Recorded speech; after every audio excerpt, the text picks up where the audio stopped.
गुरु तुम हो ज्ञानी ज्ञान के दाता, मुनि गुरुवर को करके प्रणाम गाऊं मैं, ध्याऊं मैं सुबह शाम।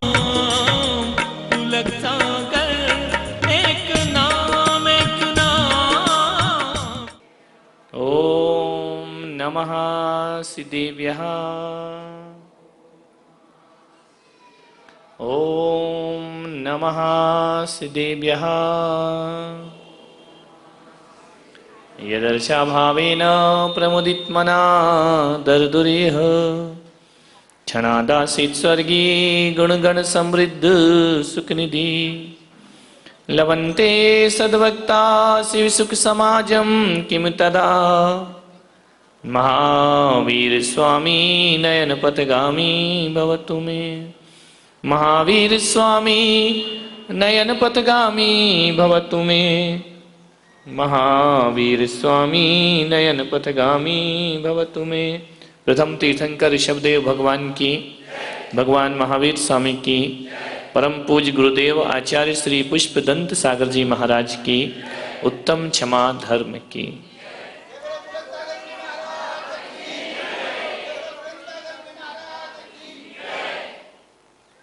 प्यारी प्यारी हव्यात्मा, पर्युषण पर्व का पहला दिन है।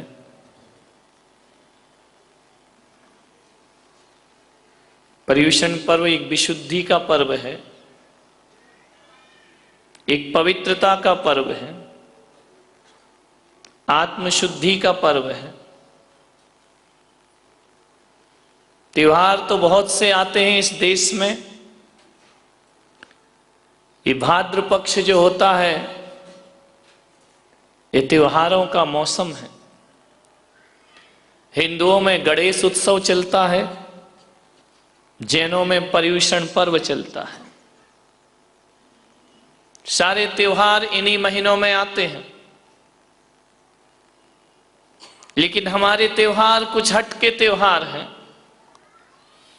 हमारे देश में जितने भी उत्सव महोत्सव त्योहार आते हैं, तो नए नए कपड़े पहनने का शौक लगता है, आभूषण पहनने का शौक लगता है, अच्छा पहनना और अच्छा खाने की भावना जागृत होती है। दीपावली आती है, लोग मिठाइयां बांटते हैं, मिठाई खाते हैं, खिलाते हैं। होली आती है, रंग बिरंगे रंगों में हम रंग जाते हैं। लेकिन एक त्योहार हिंदुस्तान में ऐसा आता है, यह पर्युषण पर्व आता है। इस पर्युषण पर्व में ये भारत का पहला धर्म ऐसा है जहां पर पे लोग इस पर्युषण पर्व के त्योहार में अच्छा पहनने के लिए नहीं, अच्छा खाने के लिए नहीं, सजने संवरने का त्योहार नहीं होता। ये त्याग और तपस्या का त्योहार हुआ करता है। यहाँ तपस्याएं की जाती हैं, यहाँ त्याग किया जाता है। ये राग रंग का पर्व नहीं, ये वैराग्य का पर्व है। ऐसा त्योहार, और त्योहारों में तो बच्चे कहते हैं कि हम झूला झूलेंगे, हम घूमने जाएंगे, हम मस्ती करेंगे। यहाँ झूला झूलने का पर्व नहीं है। जो भव भव में हमने झूले झूले हैं, उन्हें मिटाने का ये त्योहार हुआ करता है, तपश्चरण का त्योहार। 10 दिन तक श्रावक अपना जीवन साधुओं की तरह जीता है, सन्यासियों की तरह जीता है। वह रोज रोज तो सन्यास नहीं ले सकता है, रोज रोज तो त्याग तपस्या नहीं कर सकता है। लेकिन पर्युषण पर्व ऐसा आता है जब वह अपना जीवन साधु और सन्यासियों की तरह बना लिया करता है। अरे और त्योहार आते हैं तो बच्चा रोता है कि मैं ये खाऊंगा, मैं वो खाऊंगा। बच्चों के आंख जिद करते हैं कि मैं अच्छे कपड़े पहनूंगा। और त्योहार आते हैं तो पकवान खाने के लिए बच्चा रोता है। लेकिन जैनियों का त्योहार ऐसा आता है, यहाँ बच्चा खाने के लिए नहीं रोता है, एकासन करने के लिए रोता है, उपवास करने के लिए रोता है। छोटा सा बच्चा भी कहता है कि मैं एकासन करूंगा, मैं उपवास करूं। ये साधना का पर्व है, राग रंग का नहीं, वैराग्य का पर्व है। 10 दिन तक आप साधना करें, मेरे कहने से नहीं करें, अपने मन से करें, अपने जीवन से करें। रोज रोज आप साधुओं को देखते हैं, मैं कह सकता हूं कि जितनी साधुओं के प्रति भक्ति हिंदुस्तान में जैन समाज के पास है, उतनी भक्ति किसी समाज के पास नहीं होगी। ये जैन समाज वो समाज है जो साधुओं को भगवान का रूप दिया करती है। मान्यवर, आपसे निवेदन है, आपसे मैं आग्रह कर रहा हूं बड़ी विनम्रता के साथ कि कुछ करना या नहीं करना, जिंदगी भर राग रंग में डूबे रहे, जिंदगी भर भोग आसक्ति खाने पीने में डूबे रहे, ये 10 दिन का ऐसा अवसर मिला है कि इनमें आप राग रंग नहीं, त्याग तपस्या और वैराग्य को जीने का प्रयास करें। मान्यवर, मैं आपसे निवेदन कर रहा हूं, आप साधु नहीं बन सकते, कोई बात नहीं है, आप साध्वी आरिका नहीं बन सकते, कोई बात नहीं है, लेकिन 10 दिन भी यदि आपने आरिकाओं जैसा और मुनियों जैसा जीवन जी लिया, तुम्हारी पूरी जिंदगी जीना सार्थक और सफल हो जाएगा। 10 दिन साधना करें, देखें अपने जीवन में कि हमारे मुनिराज 24 घंटे में एक बार अन्न जल लेते हैं, वह भी मिल जाए इसकी भी कोई गारंटी नहीं हुआ करती है। तो अपनी आत्मा से पूछना कि जो हमारे साधु संत इतनी तपस्या करते हैं, तो क्या 10 दिन में एक टाइम भोजन रख करके नहीं जी सकता हूं? जी सकता हूं, इतना सामर्थ्य तो सब में हुआ करता है। आपके मुनि रात को चटाइयों पर नींद व्यतीत करते हैं, अल्प निद्रा लेते हैं, पाटे पर सोया करते हैं। आप भी 10 दिन ये साधना करने का प्रयास करें, इस बार तो करें, हिम्मत ना हारें, अपने मन को मजबूत बनाएं कि 10 दिन हम गद्दों पर नहीं सोएंगे, हम चटाई पे सोने की साधना करेंगे। आपको देखना है हमारे साधु कैसे रहते हैं। मान्यवर, साधुओं का जीवन जी करके देखिए। साधुओं पर छींटा कसी करना बहुत आसान है, लेकिन 10 दिन में पता चल जाएगा कि मुनि बनना कोई खेल नहीं है बच्चों का। अरे तेल निकल जाता है अच्छों का, इतना आसान है। 10 दिन की साधना, 10 दिन चाय नहीं छूटती तुमसे, 10 दिन बाजार का खाना नहीं छूटता तुमसे, 10 दिन का आप एक टाइम का पानी नहीं छोड़ सकते हैं, 10 दिन आप रात्रि में अन्न जल का त्याग ना कर पाए, तो मान्यवर आप सोचिए, अपने धर्म पर, अपने व्रतों पर, त्योहारों पर थोड़ा गर्व महसूस करो। एक मुसलमानों के जब रोजे आते हैं तो 10 दिन की बात क्या, महीने भर तक थूक नहीं निकला करते हैं, वह भी थूक दिया करते हैं, पानी की बूंद नहीं रहते पूरे दिन। मान्यवर, अंतर क्या है? वो दिन में नहीं खाते हैं, हमें रात में नहीं खाना है, फर्क कोई ज्यादा नहीं हुआ करता है। मान्यवर, साधना करिए। आज बुंदेलखंड ऐसा स्थान है जहां 5-5, 10-10 साल के बच्चे उपवास की साधना किया करते हैं, तपश्चरण किया करते हैं। मान्यवर, आप तो सफेद कपड़े पहनने में शर्मा रहे हैं। आप कहते हैं कि भाई पूजन करो भगवान का, दुकान खोलना है, ऑफिस जाना है, यहां जाना है। अरे जब तलक है जिंदगी, फुर्सत ना होगी काम से, कुछ समय ऐसा निकालो, प्रेम कर लो। जिंदगी भर का ये सब लगा हुआ है, ये कोई नई बात नहीं है। दुकान जाना कोई नया काम नहीं है, ऑफिस जाना कोई नया काम नहीं है।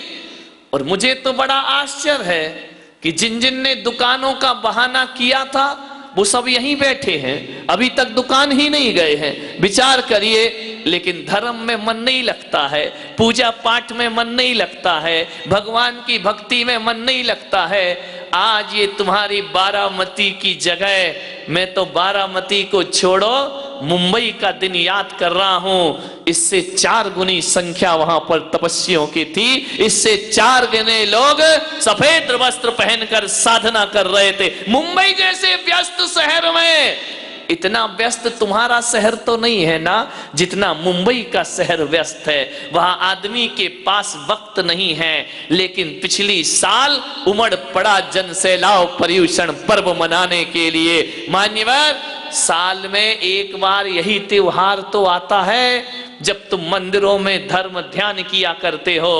मेरे भाई, यदि 10 दिन भी परमात्मा की साधना ना कर सके तो व्यर्थ जिए और व्यर्थ मरे हमारी जिंदगी का कोई अर्थ नहीं हुआ करता है। अरे ऐसी जिंदगी तो पशु पक्षी भी गुजार लिया करते हैं। एक चिड़िया भी दिन भर पेट भरती है, उसके अलावा उसके पास काम क्या होता है। एक पशु पक्षी घोंसला बनाते हैं, उनके पास काम क्या होता है। बच्चे पैदा कर लिए, इसके अलावा काम क्या हुआ करता है। एक बात याद रखना, जैन कुल में जन्म लिया है, जिनेंद्र भगवान के वंश में पैदा हुए हो, कुछ कर ना सको या ना कर सको, 10 दिन तक आदमी को आत्मा की साधना करना चाहिए। अधिक से अधिक मौन रहें, बातचीत ना करें। ध्यान रखना, केवल सफेद वस्त्र पहनने से कल्याण नहीं हो जाएगा, आत्मा को भी निर्मल बनाने का हमें प्रयास करना है। ये 10 लक्षण पर्व, ये 10 के 10 मुनियों के पर्व हैं, साधुओं के पर्व हैं।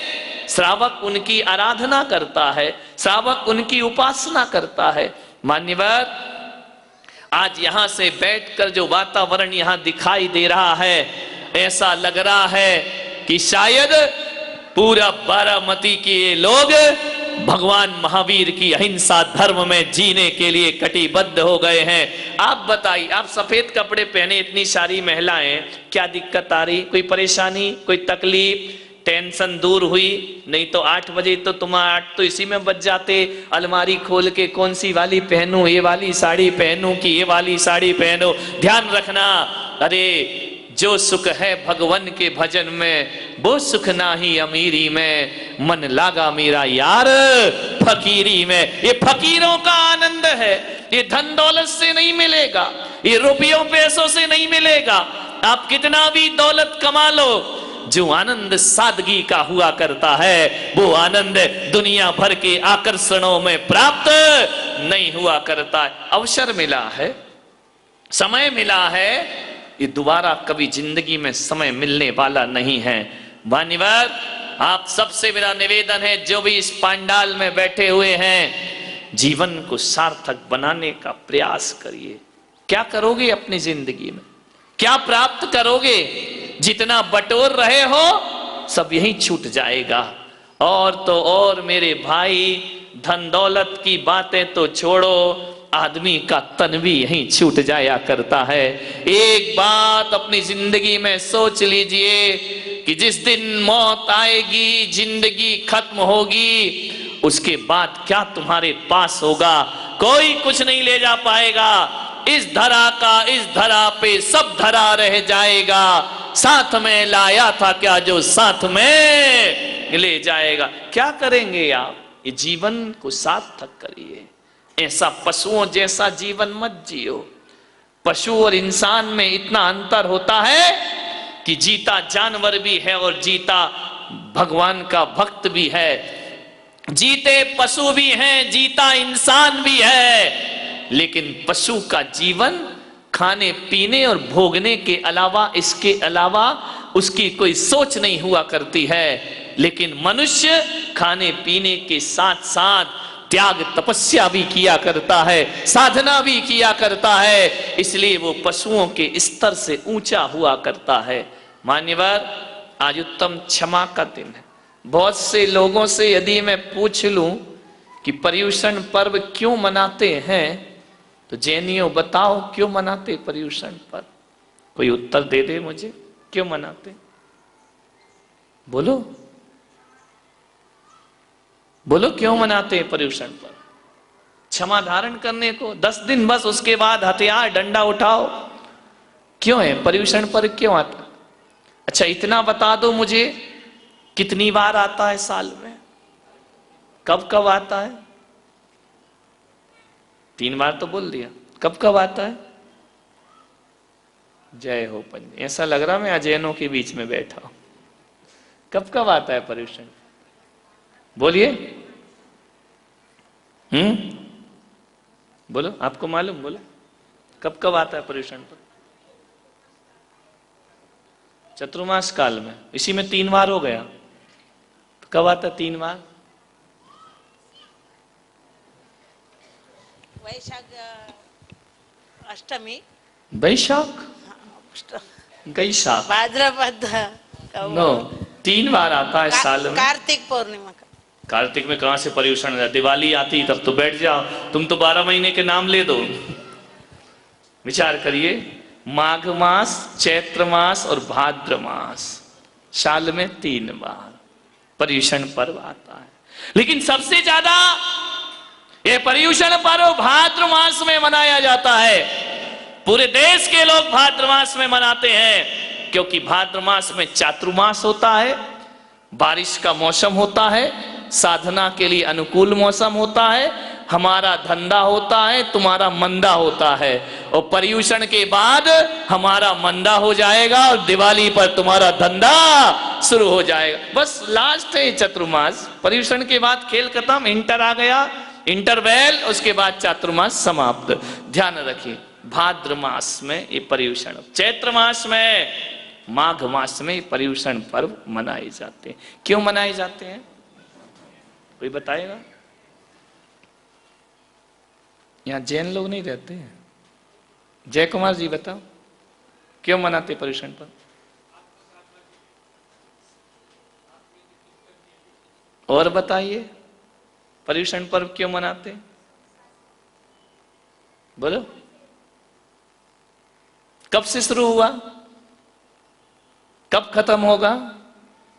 पंचमी से शुरू हुआ, 14 को खत्म, बैठ जाओ। देखिए, ये पंचमी से शुरू वाला नहीं पूछ रहा हूं, ये पर्युषण पर्व का आयोजन क्यों होता है, क्यों मनाया जाता है? न आत्म कल्याण के लिए, न आत्म शुद्धि के लिए। एक इतिहास जुड़ा हुआ है, एक घटना जुड़ी हुई है पर्युषण पर्व से। तब से ये पर्युषण पर्व इस दुनिया में मनाया जाता है।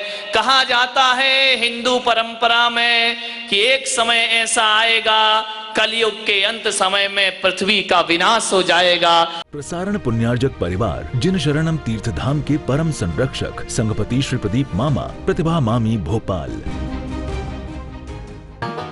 गुरु तुम हो ज्ञानी, ज्ञान के दाता।